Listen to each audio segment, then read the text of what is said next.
Malam itu sunyi. Hanya suara jangkrik dan desah. Angin yang sesekali menyapu. Dedaunan pisang di halaman belakang. Rumah besar keluarga Jatmiko. Di ruang tengah yang diterangi lampu minyak redup. Sinta duduk diam di atas tikar pandan. Mengenakan kebaya putih dan jarik coklat tua. Wajahnya menunduk, matanya sembab. Besok ia seharusnya sudah resmi dipingit, sebuah tradisi yang katanya untuk membersihkan batin dan menjaga kesucian sebelum hari pernikahan. Tapi bagi Sinta, malam itu bukan awal dari ketenangan. Itu awal dari sesuatu yang kelam. Mulai malam ini, kamu tidak boleh keluar kamar sampai hari ketujuh, ujar Nyai Sumarni. Neneknya yang menjadi sesepuh keluarga. Suaranya lirih tapi tegas. Pintu akan dikunci, dan kamu hanya boleh bicara kalau dipanggil. Jangan menatap cermin setelah tengah malam. Jangan menjawab jika mendengar seseorang memanggil dari luar jendela. Ingat itu, enduk. Sinta hanya mengangguk. Di pelupuk matanya ada air mata yang tertahan.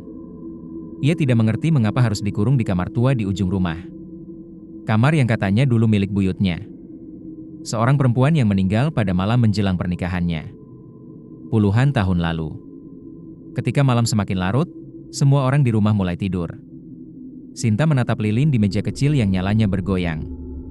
Bayang-bayang di dinding menari, seolah ada sesuatu yang bergerak mengikuti cahaya. Ia berbaring perlahan, mencoba memejamkan mata. Namun baru saja hampir tertidur, terdengar suara tok. Tok, tok. Dari jendela.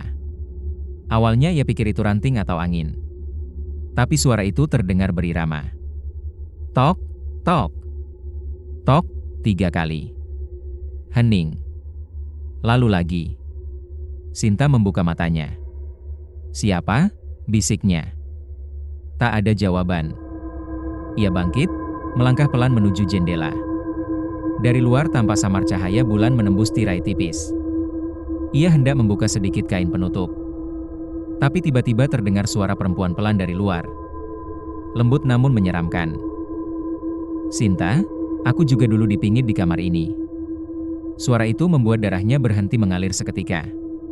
Suara seorang perempuan muda, lirih, seolah menahan tangis. Sinta mundur perlahan, matanya melebar. Siapa kamu? Namun yang terdengar hanyalah desiran angin. Lalu bayangan hitam bergerak cepat melewati jendela. Lilin bergetar dan padam seketika. Gelap. Sinta meraba-raba mencari korek. Tapi yang dirasakannya justru dingin lembab di lantai. Dan bau bunga melati yang semakin kuat. Ia memegang sesuatu di lantai, terasa seperti helai rambut panjang dan basah. Jantungnya berdegup kencang. Ia melempar benda itu, tapi dari arah sudut kamar terdengar suara napas berat. Seperti seseorang berdiri di sana. Jangan takut, enduk. Kamu calon pengantinku juga. Sinta menjerit pelan, tapi suaranya tertahan. Ia lari ke pintu, terkunci dari luar. Ia mengguncangnya, memukulnya, tapi tak ada yang datang menolong. Di belakangnya terdengar langkah pelan, kain diseret di lantai. Lalu muncul wajah, pucat. Dengan mata hitam kosong dan darah menetes dari pelipisnya. Rambutnya panjang, mengenakan kebaya pengantin kuno berwarna putih kusam. Kenapa kamu di kamarku? Bisik arwah itu. Sinta terjatuh ke lantai, menggigil. Dalam ketakutan, ia melihat sesosok bayangan lelaki di belakang arwah itu, wajahnya kabur. Seperti asap yang membentuk manusia. Mereka berdiri berdampingan. Lalu perlahan menghilang ketika suara ayam jantan pertama kali terdengar dari kejauhan. Pagi menjelang. Ketika Nyai Sumarni membuka pintu, ia mendapati Sinta pucat, duduk di pojok kamar. Memeluk lutut dan gemetar. Di tangannya masih tergenggam bunga melati layu. Dia datang, Nyai. Gumam Sinta dengan suara nyaris tak terdengar. Siapa? Enduk? Sinta menatap lurus ke arah jendela. Perempuan yang dipingit sebelum aku. Nyai Sumarni langsung membuang pandangannya, menatap lantai dengan wajah tegang. Ia tahu sesuatu telah bangkit, sesuatu yang seharusnya tetap diam di kamar itu. Malam pertama pingitan baru saja dimulai. Hari kedua pingitan berjalan lambat seperti waktu yang enggan bergerak. Sinta masih pucat. Sejak kejadian semalam, ia tak banyak bicara. Setiap kali Nyai Sumarni datang mengantarkan makanan, Sinta hanya menatap hampa. Seperti pikirannya tertinggal di malam sebelumnya. "Jangan banyak berpikir," ujar Nyai pelan. "Yang kamu alami hanya cobaan dari leluhur. Kalau kamu kuat, mereka akan memberkati pernikahanmu." Tapi Sinta tahu, itu bukan sekadar cobaan. Ada sesuatu di kamar itu. Sesuatu yang hidup di antara bayangan dan diam. Siang berlalu, sore turun dengan hujan rintik-rintik. Aroma tanah basah bercampur melati yang semakin tajam di kamar. Sinta mulai memperhatikan sesuatu, cermin tua di sudut ruangan. Sejak kemarin malam, cermin itu selalu tertutup kain putih. Tapi siang tadi, kainnya seperti bergeser sedikit. Ia mencoba mengabaikannya, tapi semakin malam, semakin terasa ada sesuatu di balik pantulan cermin itu. Tengah malam, angin menembus celah jendela, membuat tirai menari perlahan. Sinta belum tidur. Lilin di meja mulai menipis. Ia menatap cermin yang kini terlihat setengah terbuka. Kain penutupnya jatuh ke lantai. Dalam pantulan cermin, ia melihat dirinya sendiri duduk di ranjang. Tapi ada yang aneh. Bayangan di dalam cermin tersenyum, padahal ia tidak. Sinta menahan napas. Ia bangkit perlahan, mendekat, mencoba memastikan. Tapi semakin ia mendekat, senyum di pantulan itu makin lebar. Dan sesuatu yang hitam mulai merayap di belakang bayangan dirinya di cermin. "Kamu cantik, Sinta. Tapi kecantikan harus dijaga sampai mati." Suara itu muncul dari dalam cermin. Suara lirih perempuan dengan nada menggoda dan sedih sekaligus. Sinta mundur cepat, tapi cermin bergetar hebat. Dari dalamnya muncul tangan pucat dengan kuku panjang, mencoba menembus permukaannya. Suara kaca berderak memenuhi kamar. "Pergi. Jangan ganggu aku," teriak Sinta. Namun cermin pecah sebagian. Dan di sana muncul wajah. Yang sama seperti semalam, perempuan. Berwajah pucat dengan mata kosong dan darah mengalir dari bibirnya. Rambutnya basah menempel di pipi. Ia menatap Sinta sambil tersenyum miring. "Aku juga calon pengantin. Tapi mereka tidak pernah menikahkanku." Cermin tiba-tiba retak dari atas ke bawah, seolah dipecahkan dari dalam. Potongan kaca kecil jatuh berserakan ke lantai, memantulkan cahaya lilin yang menari seperti api neraka kecil. Dari sela retakan, Sinta melihat pemandangan lain, ruang yang sama, tapi lebih gelap. Di sana, perempuan itu duduk di kursi pengantin kuno, memakai mahkota bunga melati busuk, dikelilingi lilin yang berwarna merah. Di sekelilingnya, sosok-sosok hitam berdiri diam, seperti bayangan orang-orang yang dulu pernah dipingit. Sinta jatuh berlutut, menutup telinganya, menangis histeris. Namun suara perempuan itu tetap terdengar. 7 malam, 7 pengantin, 1 kutukan, lilin padam. Gelap menyelimuti semuanya. Keesokan paginya, Nyai Sumarni menemukan cermin di kamar itu pecah seluruhnya. Sinta duduk di lantai, menatap kosong ke arah pecahan kaca. Tapi yang membuat Nyai merinding, pada setiap serpihan kaca, terlihat pantulan wajah perempuan berbeda. Semuanya memakai kebaya putih dan melati di kepala. "Apa yang kamu lihat, Enduk?" tanya Nyai perlahan. Sinta menggeleng pelan, air matanya mengalir. "Dia bilang aku pengganti dia, Nyai. Katanya setiap 7 tahun. 1 pengantin harus dipingit di kamar ini agar arwahnya bisa tenang." Nyai menutup mulutnya, hampir tak bisa bicara. Ia tahu, rahasia keluarga yang selama ini disembunyikan mulai terbuka. Kamar itu memang tempat pingitan kutukan. Seorang perempuan dari generasi dulu mati di sana sebelum pernikahan, dan sejak itu, setiap 7 tahun, calon pengantin dari keluarga, mereka harus melalui pingitan untuk menahan arwah itu agar tak menjemput yang lain. Dan kini, Sinta adalah yang ke-7. Hujan deras mengguyur malam ketiga pingitan. Suara air menetes dari atap rumah, berpadu dengan gemuruh petir yang sesekali menyambar. Di dalam kamar tua itu, Sinta duduk memeluk lutut. Matanya sembab, tubuhnya gemetar. Cermin yang pecah sudah disingkirkan. Tapi rasa takut tetap menggantung di udara seperti asap dupa yang tak mau hilang. Nyai Sumarni melarang siapapun mendekati kamar Sinta malam itu. Kita harus biarkan dia melewati malam ketiga sendiri, katanya tegas. Kalau diganggu, bisa lebih buruk. Namun di balik nada tenangnya, Nyai menyembunyikan ketakutan. Ia tahu, malam ketiga adalah saat penjaga kamar itu bangkit sepenuhnya. Sekitar tengah malam, Sinta terbangun oleh suara gamelan lirih. Suaranya datang dari luar kamar, seperti dari kejauhan. Tapi jelas dan berirama pelan. Suara sinden samar-samar terdengar, menyanyikan tembang Jawa yang tak ia kenal. Padahal, di rumah itu tak ada siapapun yang menyalakan gamelan. Suara itu makin lama makin dekat. Dan bersamaan dengan itu, bau melati busuk memenuhi kamar. Lilin di meja bergoyang, lalu padam seolah ditiup seseorang. Dalam kegelapan, hanya cahaya petir dari jendela yang sesekali menerangi ruangan. Saat kilat menyambar, Sinta melihat sesuatu.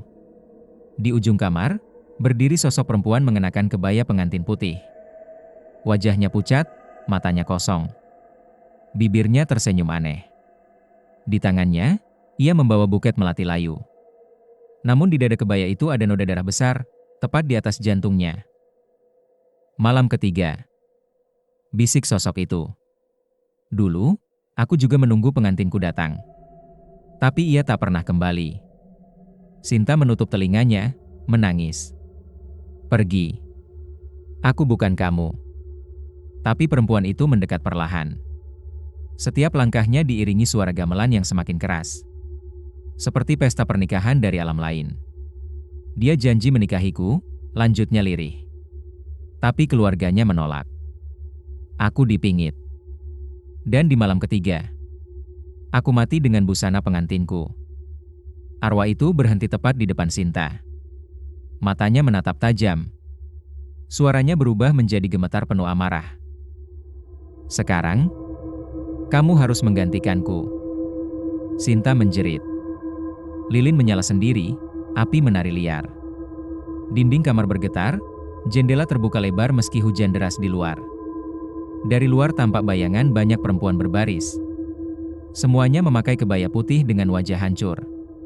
Melati membusuk di rambut mereka. Mereka menatap Sinta bersamaan. Lalu menyanyikan tembang pengantin dengan nada mengerikan. Kembang melati, kembang pengantin. Siapa mati, dia yang digantikan.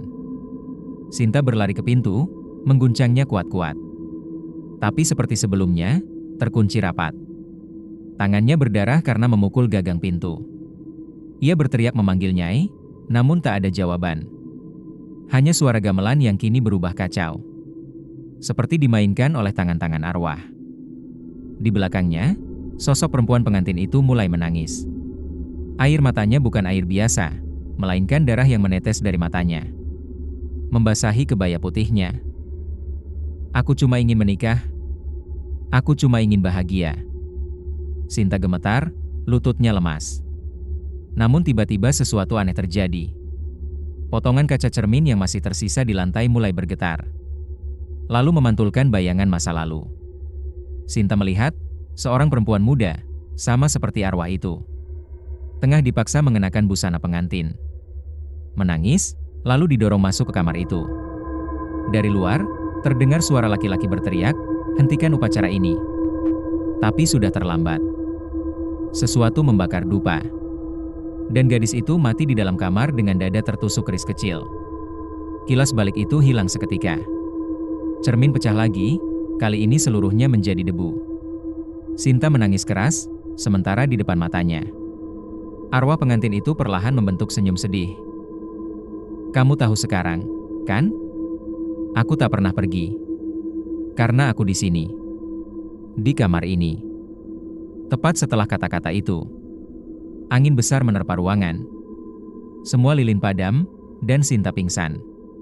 Ketika ia terbangun, pagi sudah datang. Di tangan kanannya, ada cincin emas tua berukir huruf Jawa kuno. Dingin dan berlumur darah kering. Nyai Sumarni yang menemukannya terdiam lama. Ia tahu, cincin itu milik siapa. Cincin pengantin pertama, bisiknya ngeri. Dia sudah memilihmu, enduk. Hari ketujuh tiba. Rumah besar keluarga Jatmiko terasa lebih dingin dari biasanya. Sejak pagi, langit gelap seperti menjanjikan badai. Nyai Sumarni berjalan mondar-mandir di serambi dengan wajah tegang. Sinta belum keluar dari kamar pingitan. Tak seorang pun berani mengetuk pintunya. Kalau malam ketujuh ia selamat, ujar Nyai perlahan, kutukan itu akan berhenti. Namun dalam hati kecilnya, ia tak yakin. Karena dari generasi ke generasi, tak ada satupun calon pengantin yang pernah melewati malam ketujuh hidup-hidup. Menjelang senja, udara berubah berat. Hujan turun tanpa suara. Hanya titik-titik air menempel di jendela seperti embun beku. Sinta duduk di lantai, menatap lilin yang mulai pendek. Cincin tua di jarinya kini melekat erat, seolah menolak dilepas. Ia mencoba menariknya, tapi semakin kuat ia menarik. Semakin terasa nyeri di jari. Sampai darah keluar dari bawah kuku. Dari luar, terdengar suara langkah kaki perlahan, lalu suara gamelan lagi. Tapi kali ini lembut, seperti musik pengiring pengantin. Bau melati kembali memenuhi kamar. Lalu tirai jendela bergetar pelan. Sudah malam ketujuh, Sinta. Waktunya menikah. Suara itu datang bersamaan dengan munculnya sosok pengantin arwah. Kali ini lebih jelas dari sebelumnya. Ia berdiri di tengah kamar. Mengenakan kebaya putih bersih dan sanggul berhias bunga melati segar. Wajahnya tidak lagi berdarah, tapi pucat damai, indah sekaligus menyeramkan. Di belakangnya, bayangan seorang lelaki tanpa wajah muncul. Memakai beskap hitam, berdiri di sisi arwah itu. Sinta berusaha menahan tangis. Aku bukan penggantimu, katanya lirih. Aku masih hidup. Aku ingin menikah dengan orang yang kucinta. Arwah itu tersenyum lembut. Aku juga dulu mengatakannya begitu. Tapi keluargaku mengurungku. Mereka bilang pingitan ini untuk melindungiku. Nyatanya, mereka mempersembahkanku.